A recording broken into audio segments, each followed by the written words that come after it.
So, mayong hapon mga idol, update na punta sa lakat sa panahon karong hapon adlaw nga Biyernes.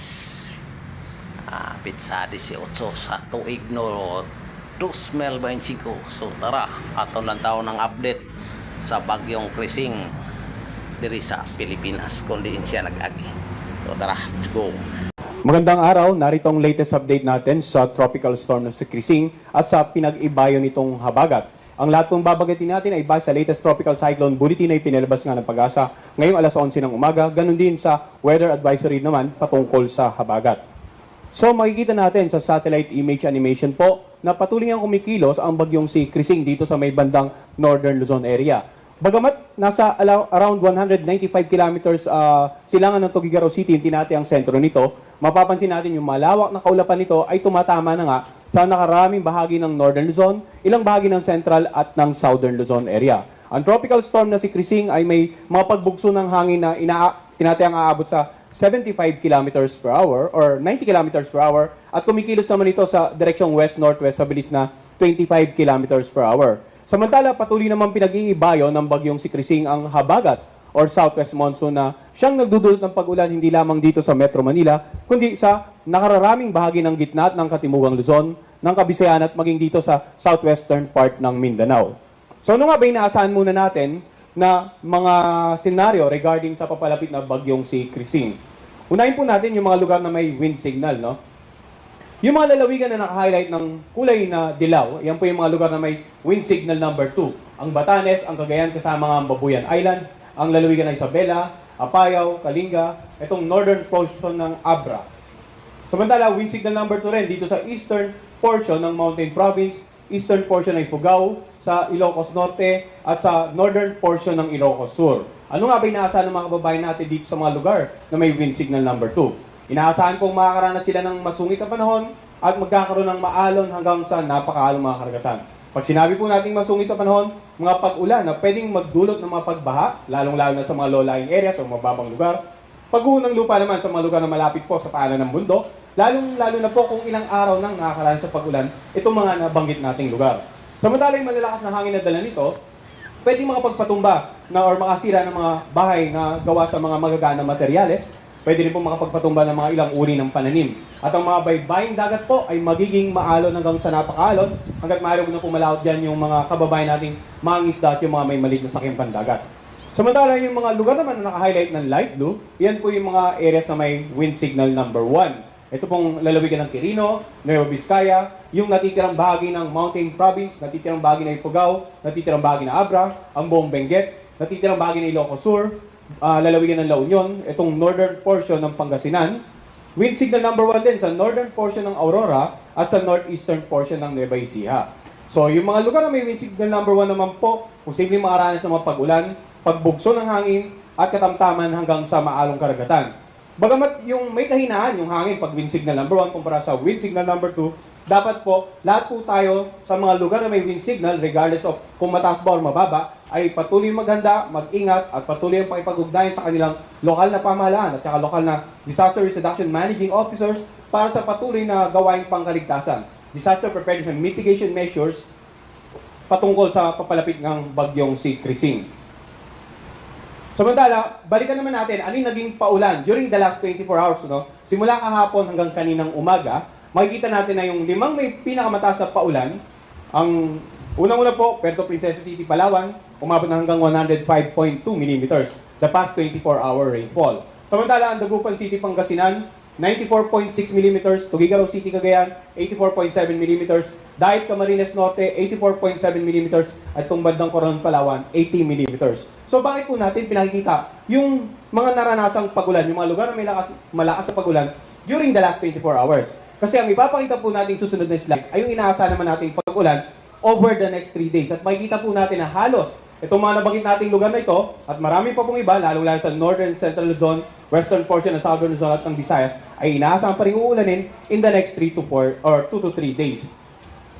Ngayon, base naman sa ating weather advisory na ipinalabas ngayong alas 11 ng umaga, ay nagkaroon pa rin tayo ng mga lugar na posibleng makaranas ng mga significant amount of rains over the next 3 days dahil sa pinagsamang epekto nga ng papalapit na bagyong Krising at itong habagat or southwest monsoon. So makikita po natin itong lalawigan ng Ilocos Norte, Ilocos Sur, Apayao at Cagayan, greater than 200 millimeters of rain ang inaasahan natin over the next 24 hours. And then yung mga areas na naka-highlight ng orange, 100 to 200 millimeters of rain next 24 hours. 50 to 100 millimeters of rain naman sa areas na naka-highlight ng dilaw, kasama na nga dyan ang Metro Manila. So kaya po natin pinakita yung pag-ulan during the last 24 hours. At itong pag-ulan o forecast na ulan over the next 24 hours, makikita natin yung pattern. At gaya nga po ng pinakita natin, simula pa kahapon, ay halos nakararaming bahagi ng Northern Central Zone, Southern Zone, Western Visayas at maging itong Western section ng Mindanao ang inaasahan pang uulanin over the next 3 days. Simula po naman na bukas ng hapon hanggang sa darating na linggo ng hapon, makikita natin yung pag-ulan, concentration halos nasa Western section ng Luzon at ng Visayas at dito sa may bandang Palawan area. Samantala sa darating naman na linggo ng hapon hanggang Lunes ng hapon, inaasahan natin yung pag-ulan ay nandito na sa kadurang bahagi ng Pangasinan area, western section ng Central Luzon at magiging sa lalawigan ng Occidental Mindoro. So, nandyan yung patuloy na inaasang pag-ulan sa mga lugar na inulan na during the last 24 hours, kaya mag-ingat po. Ulitin ko po, posibleng magdulot pa rin, makaranas pa rin mga pagbaha, lalong-lalo sa mababang lugar, at mga pag-uunga ng lupa sa mga lugar po na malapit sa paanan ng bundok. Samantala, yung pagkilos naman ng bagyo ang ating tatalakayin ngayon sa mga susunod na slide. Ano inaasahan po natin sa magiging pagkilos ng bagyong C-Crising, no? Ito po yung naging location niya ngayong alas 8 ng umaga.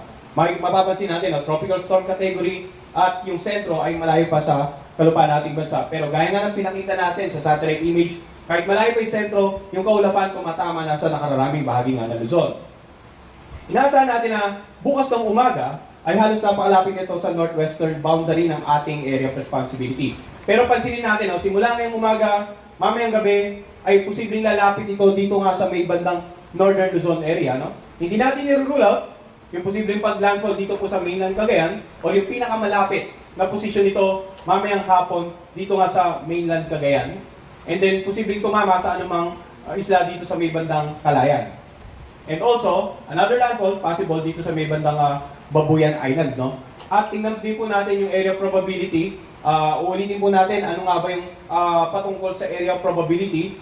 Ito po yung tinatayan natin pagkilos ng sentro over the next 24 hours. Ang area probability nagpapakita ng iba pang lokasyon na posibleng tamaan ng sentro during this particular forecast period. Kaya nga po kahapon pa lang, lagi natin binibigyan din na hindi lamang po itong Cagayan na dapat maghanda for possible landfall, kundi magitong Batanes and the Babuyan Group. And generally, lahat po ng mga lugar may warning signal dapat maging handa po sa paparating na bagyong C-Crising. Samantala, sa darating naman na linggo ng umaga, mapapansin natin ay tuloy na itong nasa labas ng ating air responsibility. So, posibleng bukas ng umaga, bago makapananghali, nakalabas na po ito ng northwestern boundary ng PAR, at ito nga, sa linggo ng umaga, ay halos nandito na siya sa southern part ng China. Kung lalakas po ito, inaasahan natin posibleng umabot ng severe tropical storm category, ay nandito na sa labas ng ating air responsibility. Pero, mapapansin po natin yung magiging pagkilos niya ay favorable pa rin po. Posible pa rin magpaibayo ng habagat. Kaya kanina pinakita natin yung 3-day forecast sa weather advisory ng rainfall. Kahit sa mga susunod na 24 to 48 hours ay meron pa rin tayong significant amount of rains dito nga sa ilang bahagi ng Central and Southern Zone, Western Visayas and Mindanao dahil sa patuloy na pag-ibayo ng habagat. Pagdating naman po ng Lunes ng umaga, inaasahan natin halos nandito na siya, magla-landfall na siya sa southern part ng China, severe tropical storm category. So, makikita po natin ang pagkilos niya hanggang sa totally lumabas at lumayo na ng ating Philippine Air Responsibility. Kaya mapapansin nyo kanina, doon sa ating rainfall forecast, yung 3rd-day rainfall forecast, ang pinag-ibayang habagat ay halos nandito na lamang sa western section, o sa may bandang Pangasinan area, western section ng Central at ng Southern Luzon. So, lumalayo ang bagyo sa ating bansa sa ganitong direction po, yung epekto ng habagat ay dahan-dahan ding mababawasan over the next 3 to 5 days. But for the next 24 to 48 hours, or even up to the next 72 hours, starting from today, critical pa rin po, dapat handa po tayo sa ulan na dala ng bagyong C-Crising, sa malalakas na hangin na dala ng bagyong C-Crising, ang pinag-ibayong habagat. Na pag-usapan na natin ano ba yung inaasahan na epekto ng malalakas na hangin ng pag-ulan na dulot ng bagyo. Yung pinag-ibayang habagat ay pwede rin po magdulot ng paminsan-minsang pagbugso ng hangin. No? So sa mga lugar na outside the warning signals, Ngayong araw, posibleng makaranas ng pagbugso ng hangin dito nga sa mga lalawigan sa Central Luzon. Ilang lalawigan sa Southern Luzon area, sa buong Visayas at ilang lalawigan sa may bandang Mindanao area. Maging sa darating na Sabado at Linggo, may mga lugar pa rin pong makakaranas ng mga pamisa-misang pagbugso ng hangin dahil nga po sa pinag-ibayong habagat nitong bagyong si Crising. Karaniwan po, these areas are outside the storm warning signals na po. So lahat ng pong datos na nakalagay dito, matatagpuan po sa ating Tropical Cyclone Bulletin na pinapalabas natin every 3 hours na po, no? Dahil nga inaasahang maglalandfall, lalapit sa ating bansa. Every 3 hours na po ang updating natin ng ating information about Tropical Storm Crising.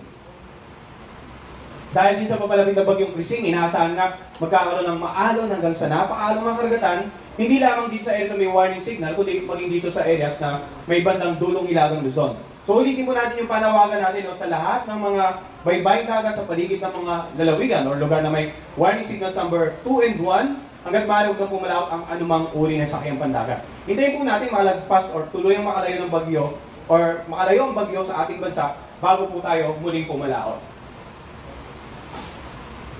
Ang banta naman ng storm surge, posibleng umabot ng 1 hanggang 2 metrong taas ng pag-alon sa mga coastal areas dito nga sa lalawigan ng Batanes, Cagayan kasamang Babuyan Island, maging sa lalawigan ng Isabela, Ilocos Norte at Ilocos Sur. So ilang araw na rin po tayo nagbibigay babala sa ating mga kababayan sa iba't ibang hazards na dala ng bagyo. Hopefully ay nakagawa na po tayo ng appropriate actions para maiwasan na maapektuhan po tayo hindi lamang ng malakas na hangin, hindi lamang ng mga matitinding pagulan, kundi ng mga matataas na pag-alon o storm surge o daluyong ng dala ng bagyong si Crising. Ngayon, ang ating pong mga Pag-asa Regional Services Division ay nagpapalabas po ng tinatawag nating localized thunderstorm and rainfall warning. So ito po, ang effectivity po ng mga localized warning ay every 3 hours. Mas magiging madalas din ang pag-update, depende po sa frequency ng ulan na naranasan sa mga lugar na nasasakupan ng ating mga Regional Services Division. At ngayon alas 11 nga ng umaga, ang Pag-asa Northern Luzon PRSD na matatagpuan sa may bandang Tubigaraw ay nagpalabas ng yellow rainfall warning sa mga lalawigan ng Cagayan, Isabela at ng Aurora. Samantala ang ating Visayas PRSD naman po nagpalabas din ng color-coded rainfall warnings. We have red rainfall warning dito nga sa may bandang Negros Oriental, dito rin sa may bandang Palawan, Occidental Mindoro at ilang bahagi ng Negros Occidental. So makikita po natin yung mga areas na naka-highlight naman ng orange